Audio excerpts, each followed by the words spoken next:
Hi hello അസ്സാം വലൈക്കും welcome back to my channel. അപ്പോൾ ഇന്ന് നമ്മൾ കല്യാണ വീട്ടിലെ ദം ബിരിയാണിയാണ് കേട്ടോ. നല്ല ലഗോൺ ചിക്കൻ വെച്ചിട്ടുള്ള ഒരു ദം ബിരിയാണിയാണ് ഉണ്ടാക്കുന്നത്.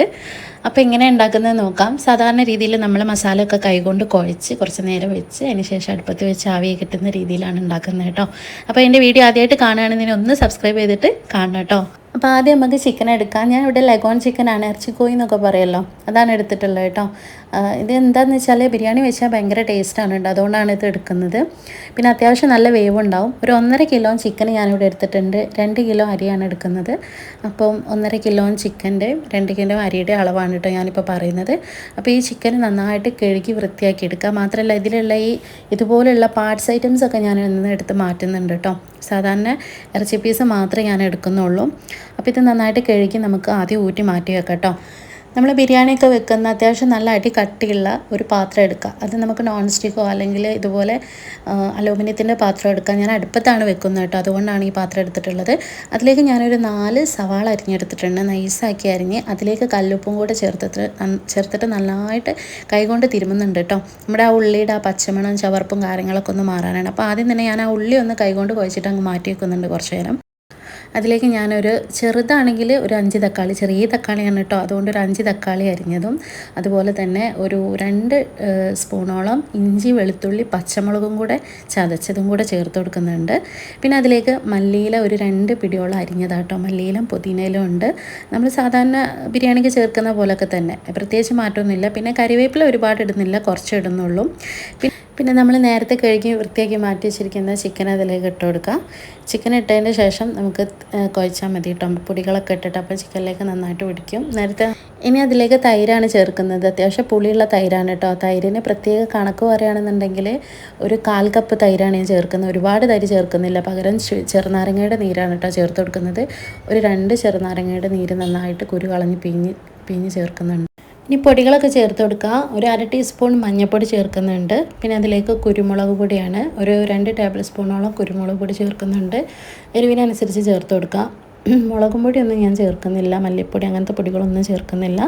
പിന്നെ നമ്മുടെ ബിരിയാണി മസാല ആണ്. ബിരിയാണി മസാല സാധാരണ നമ്മൾ വീട്ടിൽ പൊടിക്കുന്ന പോലെ തന്നെ കറാമ്പൂ, പട്ട, ഏലക്ക, പെരിഞ്ചീരകം, കസ്കസ്, അതുപോലെ തന്നെ സാജീരകം ഒക്കെ കൂട്ടിയിട്ടാണ് ഞാൻ പൊടിച്ചിട്ടുള്ളത്. അപ്പോൾ അതൊക്കെ കൂട്ടി പൊടിച്ച ബിരിയാണി മസാലയാണ് ഞാൻ ചേർക്കുന്നത്. ഒരുപാട് നല്ലോണം പൊടിച്ചിട്ടില്ല, കുറച്ചൊന്ന് എന്താ പറയുക, ഒരു തരി പോലെയുള്ള മസാല കേട്ടോ ചേർക്കുന്നത്.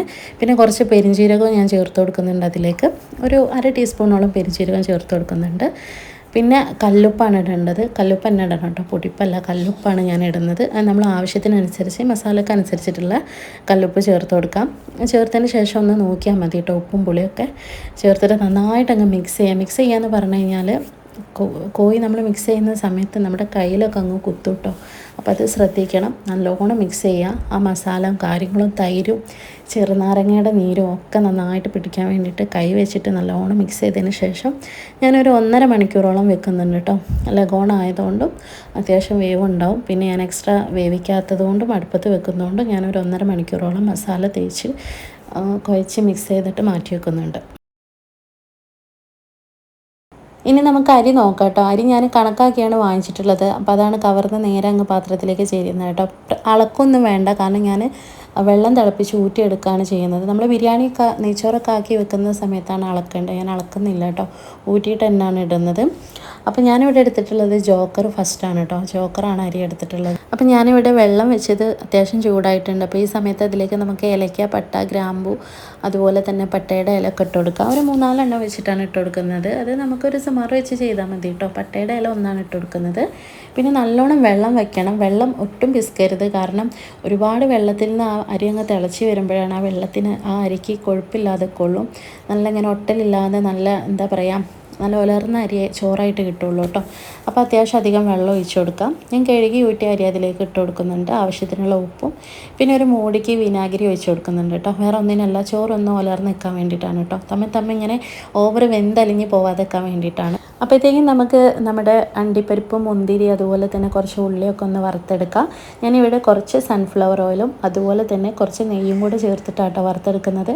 ആദ്യം നമുക്ക് അണ്ടിപ്പരിപ്പ്, മുന്തിരി വറുത്തെടുത്തതിന് ശേഷം ഞാനൊരു സവാള അരിഞ്ഞ് ചേർത്തിട്ടുണ്ട്. അതിലേക്ക് ഒരു ഇത്തിരി പഞ്ചസാര വിതറി കൊടുക്കുന്നുണ്ട്, പെട്ടെന്ന് ബ്രൗൺ കളറായി വരാൻ വേണ്ടിയിട്ടാട്ടോ. അപ്പോഴത്തേക്ക് ഇതാ 1.5 മണിക്കൂർ 2 മണിക്കൂറൊക്കെ കഴിഞ്ഞിട്ടുണ്ട്. അതിലേക്ക് ഞാൻ ബാക്കി വന്ന ഓയിൽ, അതായത് നമ്മുടെ ഉള്ളി വറുത്ത ഓയിലാണ് ഞാൻ ഇതിൽ ഒഴിച്ചു കൊടുക്കുന്നത്. നേരത്തെ ഞാൻ ഓയിലും കാര്യങ്ങളൊന്നും മസാലയിലേക്ക് ഒഴിച്ചിട്ടുണ്ടായിരുന്നില്ല. ആ ബാക്കി വന്ന ഓയിലാണ് ഞാൻ ഇതിലേക്ക് ഒഴിച്ചു കൊടുക്കുന്നത്. എന്നിട്ട് നന്നായിട്ട് അങ്ങ് മിക്സ് ചെയ്യാം കേട്ടോ. നല്ലോണം അങ്ങ് മിക്സ് ചെയ്യാം. അപ്പം ഞാനിവിടെ മസാല പുരട്ടി വെച്ചിട്ട് അത്യാവശ്യം കുറച്ച് നേരം കഴിഞ്ഞു കേട്ടോ. അപ്പോഴത്തേക്കും നമ്മുടെ ചോറൊക്കെ വെന്തിട്ടുണ്ട്. ചോറ് ഒരു നേരെ കടി ബാക്കി വേണം കേട്ടോ. ആ ഒരു വേവിൽ ഊറ്റിയെടുക്കണം. ചോറ് ദമ്മിൽ കിടന്നാവാനുള്ളത്. അപ്പോൾ ഒരുപാട് വെന്തതിന് ശേഷം ഊറ്റിയിടരുത്. അപ്പോൾ ആകെ കൂടെ അങ്ങ് കഞ്ഞിയായി പോവും. അപ്പോൾ ചോറിൻ്റെ വേവ് പ്രത്യേകം ശ്രദ്ധിക്കണം. അപ്പോൾ ഞാൻ ചോറ് ഊറ്റിയിട്ട് ഓരോ സെറ്റാക്കി ഇട്ട് കൊടുക്കുന്നുണ്ട്. അതിൻ്റെ നടുവിൽ അറിയാമല്ലോ, ദം ചെയ്യുന്ന സമയത്ത് നമ്മൾ ഉള്ളി, അണ്ടിപ്പരിപ്പ്, മുന്തിരിയൊക്കെ ചേർത്ത് കൊടുക്കുന്നത്. അപ്പോൾ ഏകദേശമൊക്കെ സെറ്റായി വന്നിട്ടുണ്ട്. ഇതിലേക്ക് ഞാനിപ്പോൾ നെയ്യൊന്നും ഒഴിച്ചു കൊടുക്കുന്നില്ല കേട്ടോ. ഓൾറെഡി മസാലയിൽ ഞാൻ ഓയിൽ, നെയ്യും കൂടെ ഉള്ളത് ഒഴിച്ചു കൊടുത്തിട്ടുണ്ട്. അപ്പോൾ ഞാനിതവിടെ ദമ്മിന് ഇട്ടിട്ടുണ്ട് കേട്ടോ. ഞാൻ അതിൻ്റെ വക്കിലായിട്ട് കുറച്ച് മൈദ ഒട്ടിച്ച് കൊടുത്തിട്ടുണ്ട്, നല്ല വേവാനും അതുപോലെ തന്നെ ആവി പുറത്തേക്ക് പോകാതെക്കാനും വേണ്ടിയിട്ടാണ്. മുകളിൽ കുറച്ച് ദമ്മിനായിട്ട് നമ്മൾ ഉരലുണ്ടല്ലോ കുത്തുന്ന, അതാണ് വെച്ച് കൊടുത്തിട്ടുള്ളത്. നമ്മൾ അടുപ്പത്ത് വെച്ചതിന് ശേഷം കത്തിക്കേണ്ട രീതി പറഞ്ഞാൽ ഒരു 12-15 മിനിറ്റോളം നമ്മൾ കത്തിച്ചാൽ മതി. ഞാൻ ചിരട്ടൊന്നും വെച്ചിട്ടില്ല, സാധാ നമ്മുടെ വിറക് വെച്ചിട്ടാണ് കത്തിച്ചത്. അതിന് ശേഷം ഞാൻ കണലാക്കിയതാണ്. അതിൽ കിടന്നിട്ട് കുറച്ച് നേരം അങ്ങ് വെന്നോളൂ. പെട്ടെന്ന് അങ്ങ് തുറക്കാൻ ഞാൻ മതി. ഞാൻ കുറച്ച് നേരം കഴിഞ്ഞിട്ടുണ്ട്. എൻ്റെ പരിപാടികളൊക്കെ കഴിഞ്ഞതിന് ശേഷമാണ് കേട്ടോ ഞാൻ ദമ്മ് പൊട്ടിക്കാൻ വേണ്ടി വന്നിട്ടുണ്ടായിരുന്നത്. ഒരു 1.5 മണിക്കൂറൊക്കെ കഴിഞ്ഞിട്ടുണ്ട്. അപ്പോൾ ഇപ്പോൾ നമ്മുടെ മൈദ ഒക്കെ നന്നായിട്ട് എന്താ പറയുക, ആവി വന്നിട്ട് നല്ലോണം വെന്ത് ആ ഒരു വേവായിട്ട് ഇങ്ങനെ പൊളിഞ്ഞ് വരുമല്ലോ, ആ പരുവായിട്ടുണ്ട്. ആവിയൊക്കെ നല്ലോണം വന്നിട്ടുണ്ട്. അപ്പോൾ ആ സമയത്ത് ഞാൻ ഇക്കനെ വിളിച്ചിട്ടൊക്കെയാണ് വന്ന് കണ്ട് ഓപ്പൺ ചെയ്ത് തരുന്നത്. നമ്മൾ ഈ ദമ്മ് പൊട്ടിച്ച് ഈ റൈസ് ഇട്ടതിന് മിക്സ് ചെയ്യുന്ന സമയത്ത് ഒന്നായിട്ട് അങ്ങ് റൈസ് ഇട്ടതിന് ശേഷം മിക്സ് ചെയ്യാൻ നിൽക്കരുത്. കുറച്ച് ഇട്ടതിന് ശേഷം ഒന്ന് മിക്സ് ചെയ്യുക, അതിന് ശേഷം വീണ്ടും ഇടുക. അങ്ങനെ ചെയ്യുന്ന സമയത്ത് എല്ലാ ഭാഗത്തും എത്തും കേട്ടോ മസാലയും കാര്യങ്ങളൊക്കെ.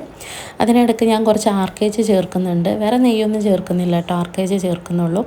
നല്ല ചൂടോട് കൂടിയിട്ടാണല്ലോ, നല്ല സ്മെല്ല് വരുന്നുണ്ട് കേട്ടോ, രക്ഷയില്ല. വേറെ എസൻസോ കാര്യങ്ങളോ അതുപോലെ തന്നെ മസാല പൊടികളോ ഒന്നും ഞാൻ ചേർത്തില്ല. കുരുമുളക് പൊടിയും അതുപോലെ തന്നെ നമ്മുടെ ബിരിയാണി മസാല മാത്രം ചേർത്തിട്ടുള്ളൂ. നല്ല ടേസ്റ്റ് ഉണ്ടായിരുന്നു. അപ്പോൾ എല്ലാവരും ഇതുപോലെ ഒന്ന് ട്രൈ ചെയ്ത് നോക്കൂ കേട്ടോ. ചിക്കനൊക്കെ നന്നായിട്ട് വന്നിട്ടുണ്ടായിരുന്നു. മസാലയും കാര്യങ്ങളൊക്കെ അടിപൊളിയായിരുന്നു. കണ്ടില്ല, നല്ലോണം വാടി നല്ലോണം വെന്ത് കുഴഞ്ഞിട്ടുണ്ട് മസാല ഒക്കെ കേട്ടോ. അപ്പോൾ ഇതുപോലെ ഉണ്ടാക്കി നോക്കിയാൽ മതി. വേവും കാര്യങ്ങളും സമയമൊക്കെ ഒന്ന് ശ്രദ്ധിച്ചാൽ മതി കേട്ടോ. വീഡിയോ ഇഷ്ടപ്പെട്ട ഒന്ന് ലൈക്ക് ചെയ്യണേ. താങ്ക്